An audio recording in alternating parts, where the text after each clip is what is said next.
6 నెలల్లో పాత కోటయ్య గుడికి మెట్లదారి. జిల్లా కలెక్టర్ కృతికా శుక్లా. నరసరావుపేట కోటప్పకొండ పాత కోటయ్య గుడికి 6 నెలల్లో మెట్లదారి ఏర్పాటు చేస్తామని జిల్లా కలెక్టర్ కృతికా శుక్లా వెల్లడించారు. గురువారం సాయంత్రం ఆధ్యాత్మిక పర్యాటక ప్రాంతం కోటప్పకొండను జిల్లా కలెక్టర్ కృతికా శుక్లా సందర్శించారు.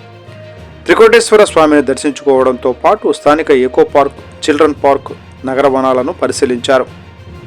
రానున్న కార్తీక మాసం, సంక్రాంతి, శివరాత్రి పర్వదినాలను పురస్కరించుకొని కోటప్పకొండకు వచ్చే భక్తులకు మెరుగైన సౌకర్యాలు కల్పించేందుకు సన్నాహాలు చేస్తున్నామన్నారు.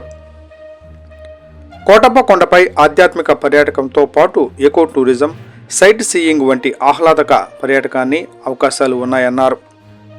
ఈ కార్యక్రమంలో జిల్లా అటవీ అధికారి కృష్ణప్రియ, ఆర్డీఓ మధులత, కోటప్పకొండ ఈవో, జిల్లా దేవాదాయ శాఖ అధికారి తదితరులు పాల్గొన్నారు.